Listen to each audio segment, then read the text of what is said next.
Ibu akan memberikan satu layanan yang namanya bimbingan klasikal. Nah, bimbingan klasikal ini diberikan dengan tujuan untuk membantu para peserta didik dan kamu semua untuk mencapai cita-cita.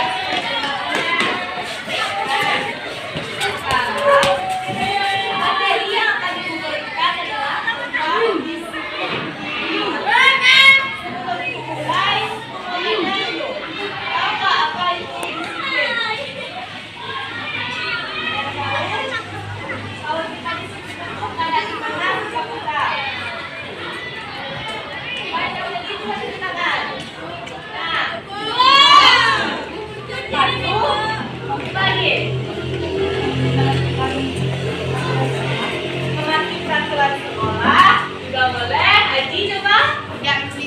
Tidak membuli teman, coba tepat waktu. Nah, untuk semua jawabannya itu benar. Nah, jadi sebelum ibu memberikan materi ini, ibu mau semuanya fokus dulu. Apa semuanya udah fokus? Nah, sekarang kita buka dulu suatu permainan atau namanya kalau di sini ada konseling biar nanti tambah semangat dalam mendengarkan materi yang diberikan. Nah, permainan yang ingin diberikan yaitu nama permainannya tahu nggak itu?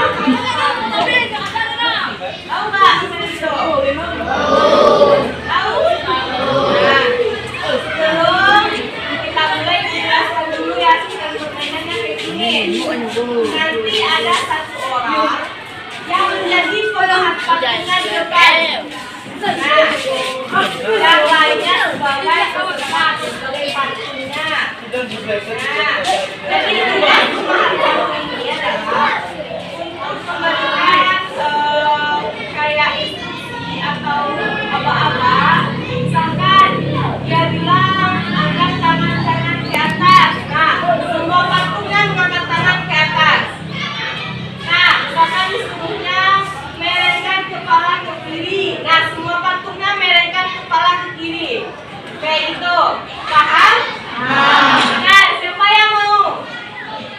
Siapa yang mau jadi nomor patung depan? Nah, ada yang mau? Nah, coba ke depan aja. Nah, coba semuanya berdiri.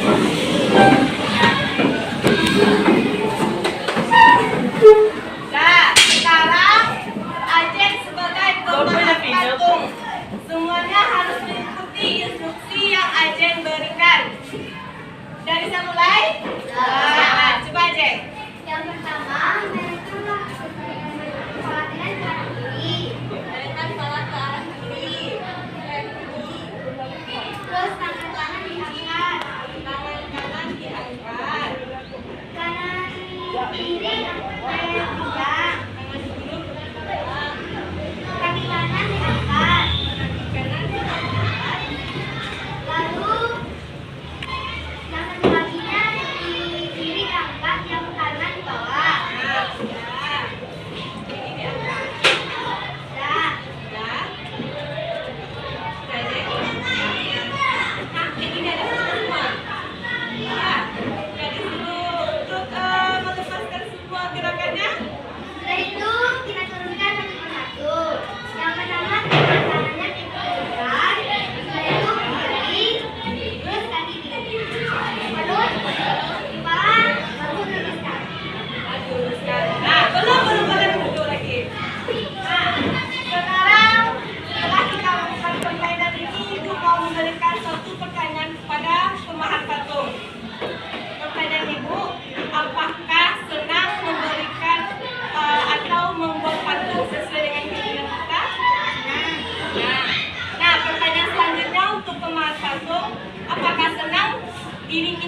diatur oleh orang lain?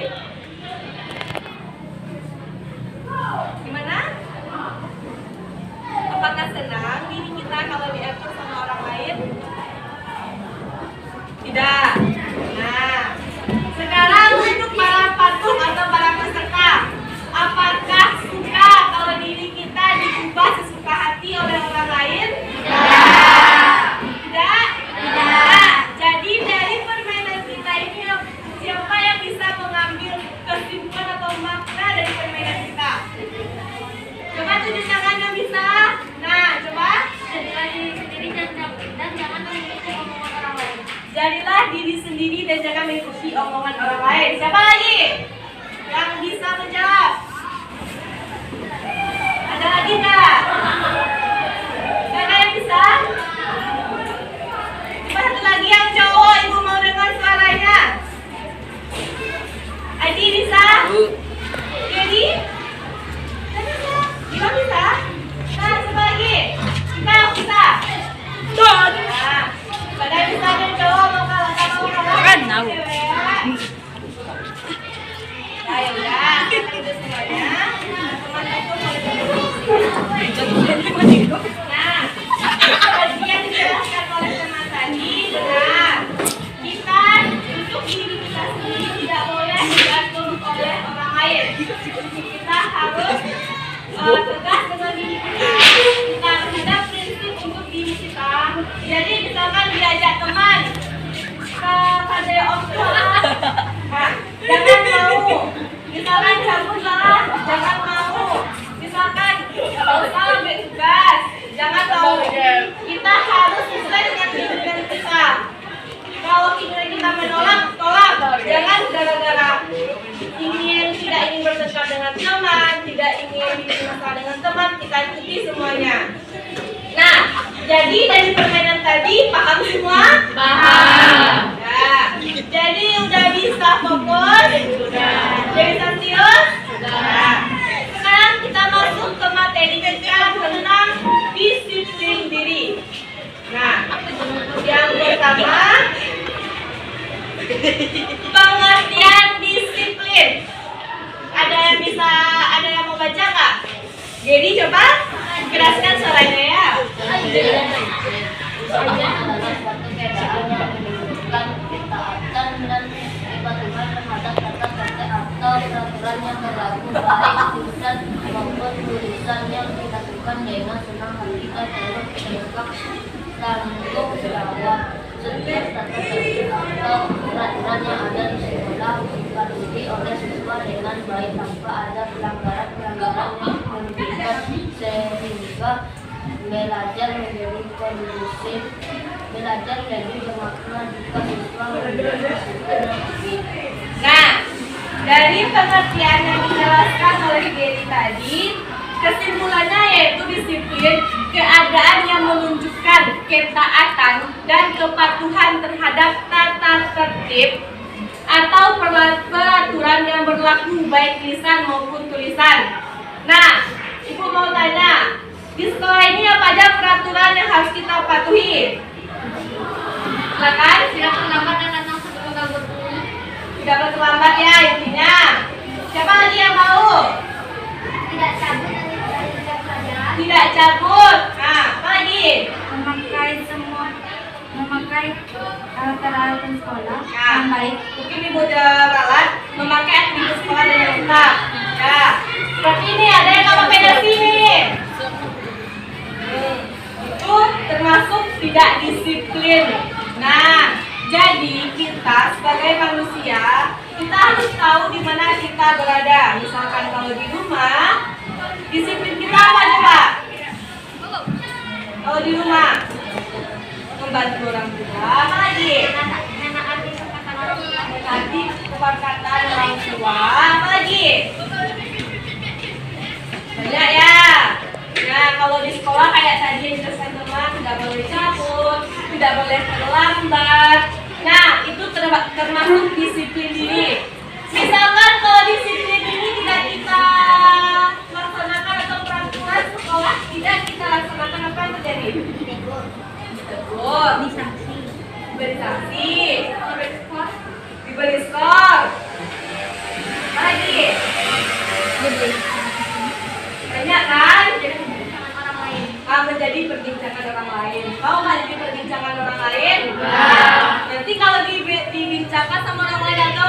bahasanya digunjang sama orang lain, marah nggak? Ya.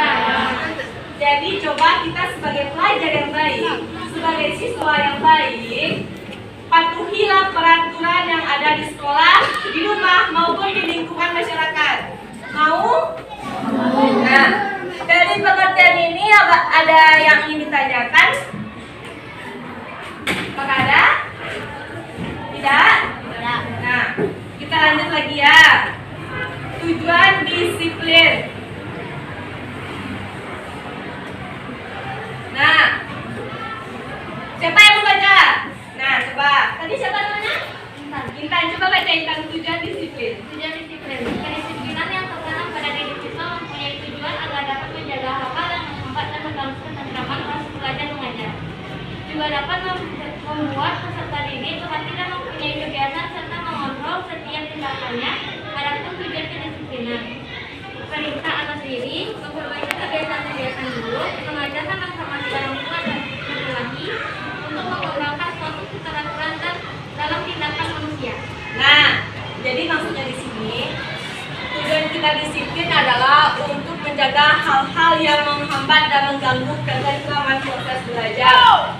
Kalau ada salah satu teman di sini yang misalkan masalahnya meribut, terganggu nggak? Ada teman yang suka ngomong-ngomong kata-kata kasar, terganggu nggak? Nah, karena itu kita harus menerapkan disiplin terhadap diri kita, khususnya di sekolah sekarang. Nah, adapun tujuan-tujuan yang khususnya perintah atas diri. Jadi kita yang mengatur diri kita yang tahu yang terbaik untuk diri kita. Jadi kita yang harus mengontrol diri, jangan orang lain. Selanjutnya memperbaiki kebiasaan-kebiasaan dulu.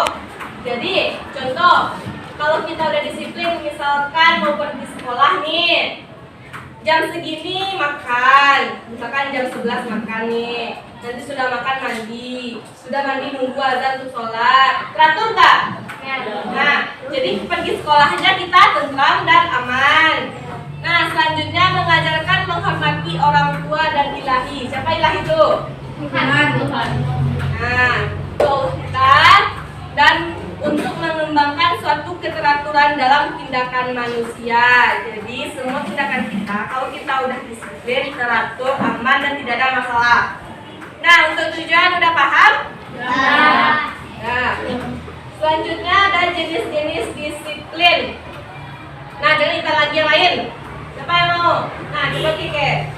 Jenis-jenis disiplin. 1. Disiplin dalam menggunakan waktu. Kita dapat dipungkiri bahwa orang-orang yang berhasil mencapai sukses dalam hidupnya adalah orang-orang yang hidup teratur dan biasa disiplin dan berdisiplin, memanfaatkan waktunya. Disiplin tidak akan datang dengan sendirinya, akan tetapi melalui latihan yang ketat dalam kehidupan pribadinya. 2. Disiplin dalam beribadah. Disiplin dalam beribadah itu berpegang pada apa yang diajarkan Allah dan Rasulnya, baik berupa perintah atau larangan maupun ajaran yang bersifat menghalalkan, memberikan sunnah dan makruh. Disiplin dalam kehidupan berbangsa dan bernegara. Masyarakat merupakan syarat untuk berdirinya suatu negara. Berdirinya suatu negara adalah agar seluruh keinginan kita yang dilakukan oleh warga masyarakat dapat diberikan dan dapat dilaksanakan. Nah, jadi ada 3 jenis-jenis disiplin. Yang pertama disiplin dalam penggunaan waktu. Nah, sama contohnya kayak Ibu jelaskan tadi, kayak mau pergi sekolah, kita harus tahu jam-jam kita. Misalkan jam segini makan, jam segini mandi, segini. Jadi pergi sekolahnya nggak terlambat. Nah, kalau disiplin dalam beribadah, apa contohnya? Adi? Tidak bergelut dengan salam sholat. Coba, siapa namanya? Bella? Tidak menunda waktu sholat. Yang lain? Yang lain? Tidak ada? Apa? Sholat tepat waktu. Siapa lagi? Tidak mengganggu Tuhan. Nah, ibadah apa Intan? Melaksanakan sholat lima waktu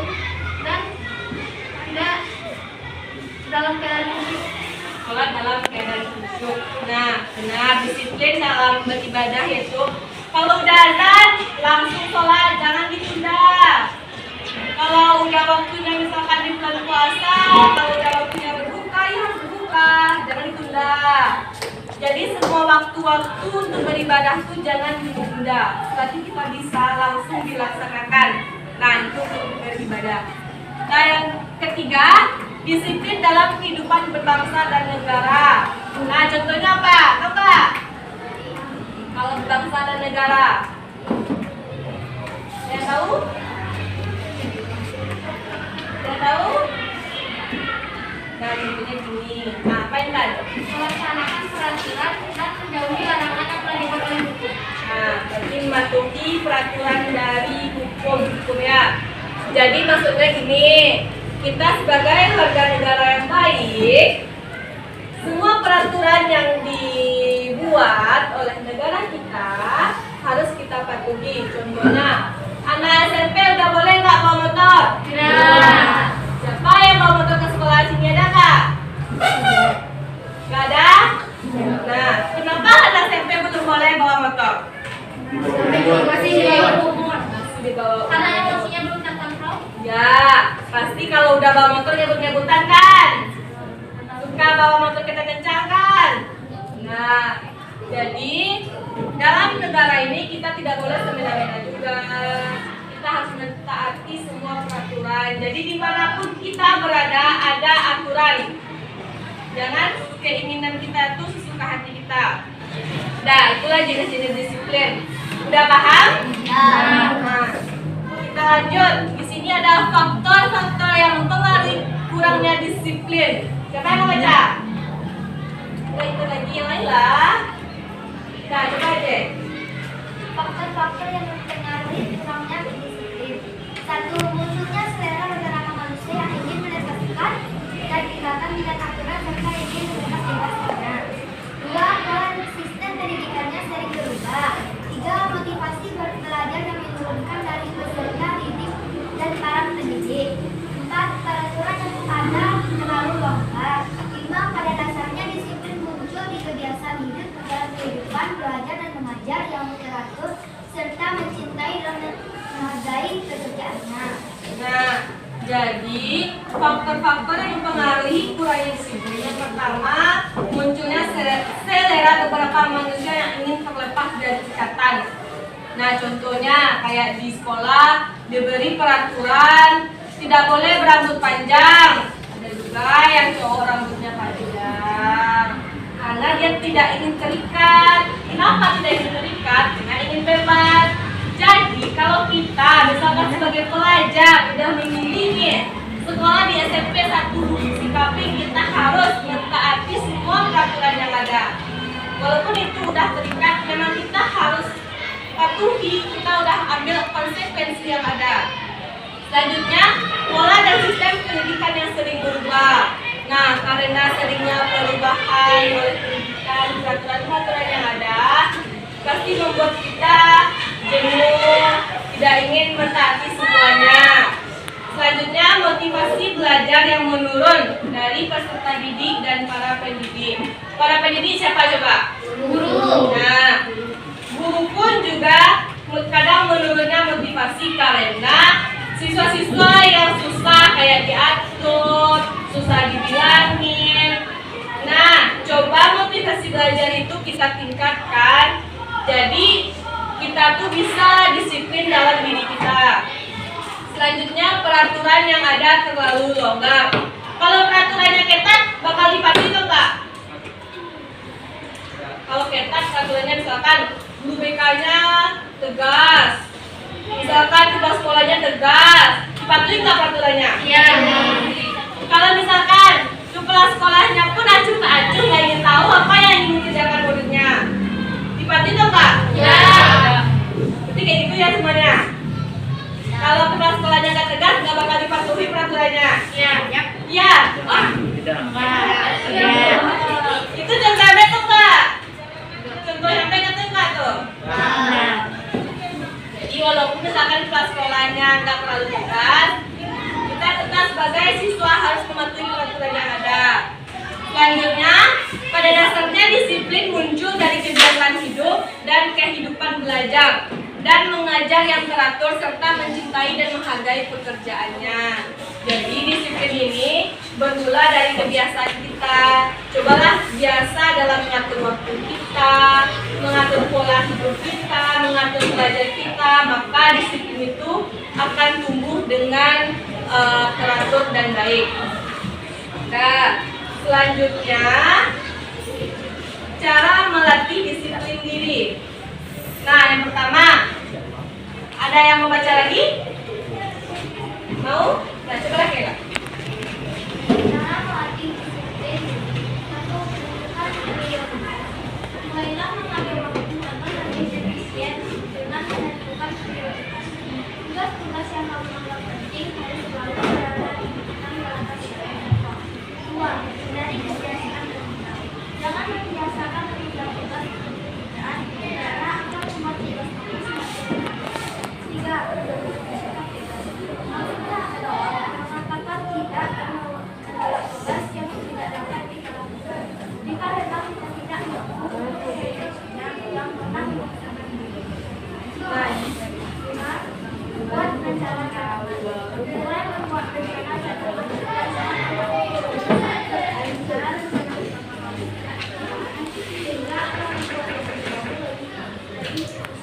Nah, jadi cara melatih disiplin diri yaitu pertama tentukan prioritas kita. Misalkan diberi PR, mana yang lebih dahulu dikumpulkan itu dibuat dulu, atau mana yang lebih mudah dipahami, mudah dibuat itu buat dulu. Jadi kita harus ada prioritas dalam hidup kita. Selanjutnya hindari kebiasaan menunda. Siapa di sini yang suka sering menunda-nunda? Misalkan nunda sholat, nunda bikin PR. Berkah ya? Iya loh. Nah, jangan suka juga. Nah, banyak berarti ya yang suka menunda-nunda. Jadi juga. Nah, jadi coba hilangkan sifat menunda-nunda. Mau nggak nanti Allah bilang, misalkan kamu minta dibeliin sepeda, terus kata Allah ditunda aja dulu karena dia suka juga menunda-nunda. Mau nggak gitu? Tidak. Jadi kalau kita ingin kita cepat kabul, keinginan yang lain itu juga kita kabulkan. Jadi timbal baliknya itu saling menguntungkan. Selanjutnya bersikap tegas. Maksudnya mengatakan tidak dan menolak tugas yang tidak dapat kita lakukan. Nah, jadi misalkan ada disuruh oleh orang tua atau disuruh oleh siapa lah, kita kayak gini, disuruh beli oleh orang tua ke pasar kan. Tapi kita sedang mengerjakan tugas nih, tugas kita terdesak, harus dikumpulkan besok. Kita boleh bilang nanti dibeliin ya mak, bikin tugas dulu. Jadi kita harus tahu tempat-tempat untuk kita memilih gitu. Nah, selanjutnya buat rencana cadangan, yaitu mulai membuat rencana cadangan akan sangat membantu kamu saat rencana utama kamu tidak tercapai. Jadi maksudnya kalau ada pilihan opsi A dan opsi B, misalkan opsi A tidak bisa kita lakukan, masih ada opsi B yang untuk kita lakukan. Nah, itu paham? Ya, sekarang materinya udah habis. Ibu ingin menguji pemahaman kalian dari materi yang Ibu berikan. Jadi Ibu mau membagi beberapa kelompok. Nah, cara bagi kelompoknya adalah 4 orang dalam satu kelompok. Kalau berlebih, yang di belakang mungkin berlebih, boleh bergabung pada satu kelompok aja ada 5. Paham? Nah, coba bagi kelompoknya. Misalkan yang ini sama ini gabungin mejanya, yang ini gabungin juga mejanya, yang ini gabungin juga mejanya. Jangan kayak gitu.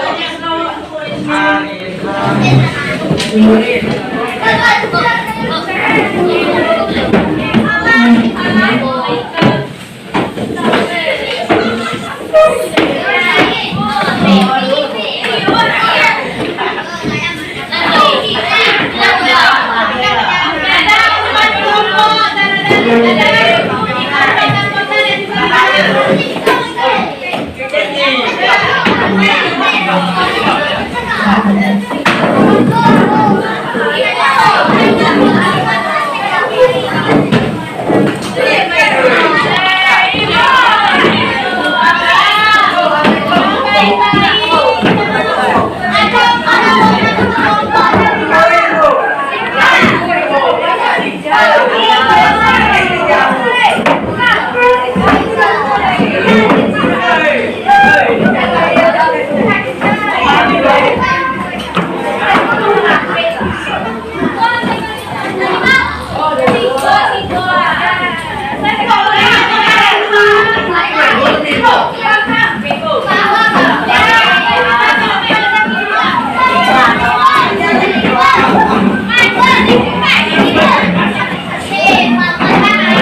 PPM Putra Bakat Kulit.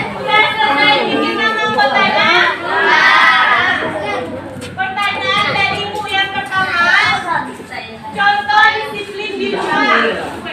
Ya, begitu aja dulu. Contoh disiplin di rumah.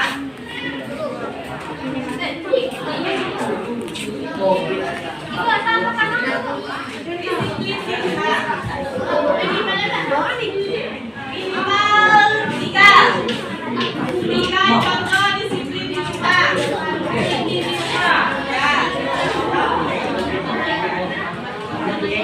Selanjutnya, tiga contoh disiplin di sekolah.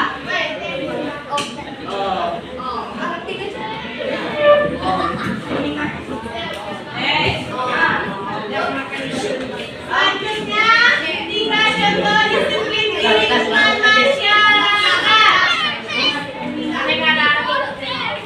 Tiga contoh disiplin di lingkungan masyarakat.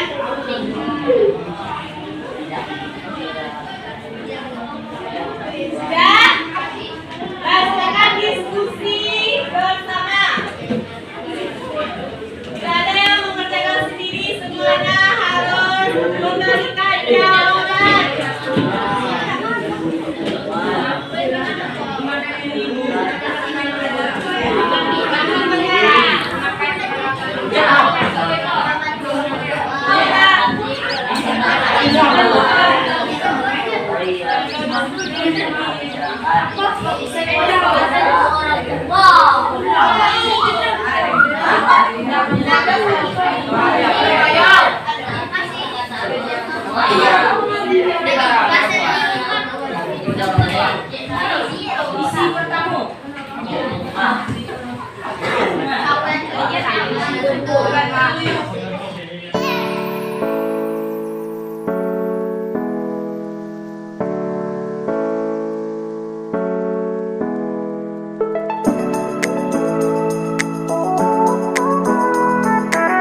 Ya. Rasakan yang belum dikerja. Sekarang waktunya untuk menampilkan hasil diskusinya di depan. Gak, sebelumnya di sini suaranya coba diam. Ya, semua akan memilih anak yang akan tampil. Oke. Yang memilih yang kelompok 3. Nah, maju ke depan. Anda dekat.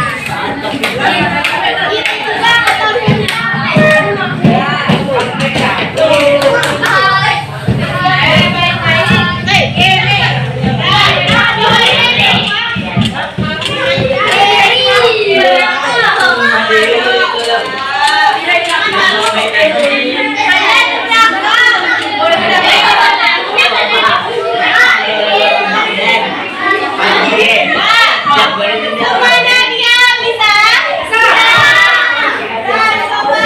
Perkenalkan dari kelompok berapa? Assalamualaikum warahmatullahi wabarakatuh.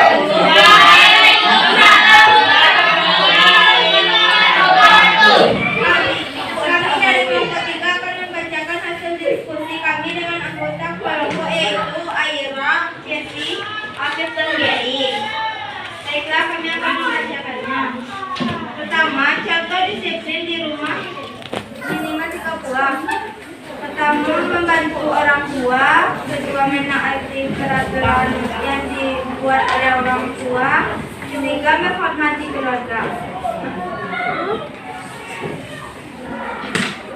Contoh disiplin di sekolah minimal 3 buah.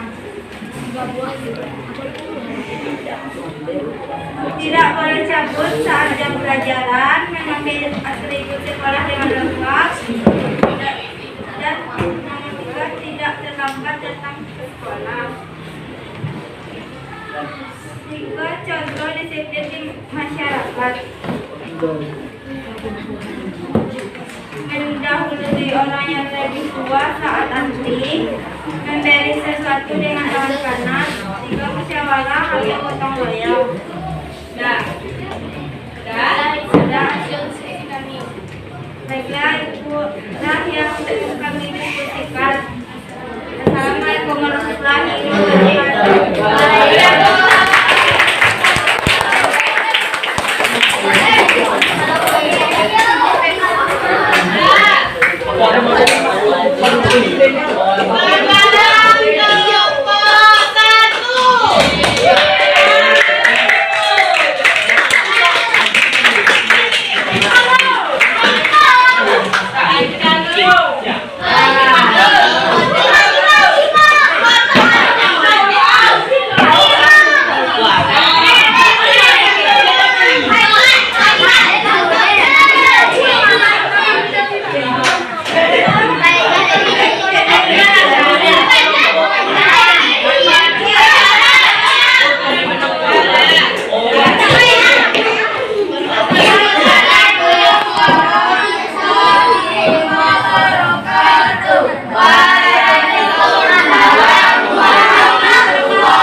ulahnya Robo. Abo, itu ulahnya lah. Terakhir.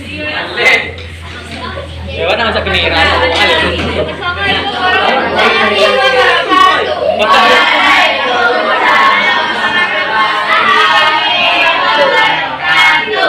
Kami dari kelompok akan membacakan hasil diskusi kami berlima. Pertama sekali saya akan membacakan kelompok 4. Yang pertama adalah dan yang kita saja.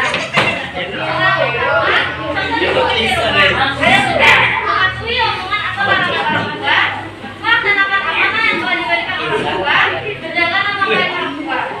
Dan yang kedua adalah tata disiplin di sekolah. Tidak mencapai pada kesamaan dilakukan. Contoh tidak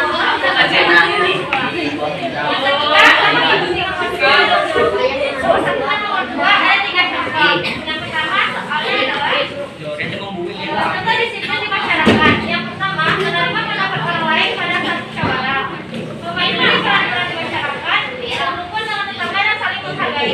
Sekian hasil diskusi kami berlima. Karena jika ada salah kata saya pilih dengan Assalamualaikum warahmatullahi wabarakatuh.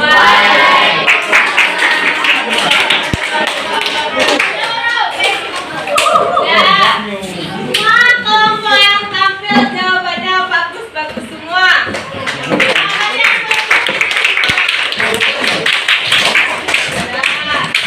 Jadi semuanya udah paham ya tentang disiplin ya, bagaimana disiplin di rumah, disiplin di sekolah, maupun di masyarakat. Nah, untuk kita mengakhiri kegiatan ini, cuma satu orang yang bisa menjelaskan ke depan apa yang bisa dia ambil dari materi kita sekarang. Ada yang selanjutkan? Ada? Coba kita ke depan. Oh.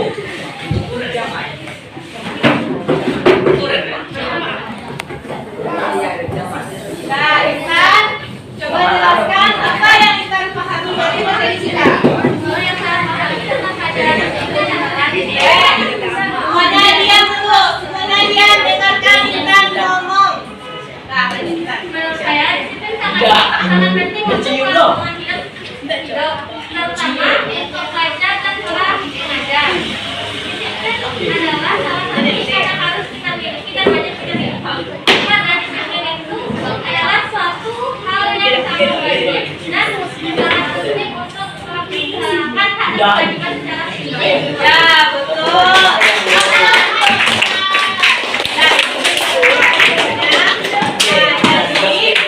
Kita khususnya sebagai pelajar sekarang atau sebagai anak di rumah harus menerapkan sikap disiplin ataupun dimanapun nantinya. Kalau kita udah SMA, kuliah atau sudah bekerja, pasti di mana-mana pun ada peraturan. Nah, peraturan itu harus kita taati agar hidup kita berjalan dengan baik. Ya, semuanya. Apakah udah bisa memahami tentang materi disiplin? Nah, jadi sekarang Ibu berterima kasih kepada semuanya sudah mengikuti kegiatan layanan bimbingan klasikal ini dengan baik, dengan aktif dan dengan ceria. Nah, untuk kedepannya semoga kita bisa bertemu lagi dengan materi yang berbeda dan dengan perilaku atau keaktifan yang tetap sama atau lebih baik ditingkatkan lagi. Nah, untuk itu Ibu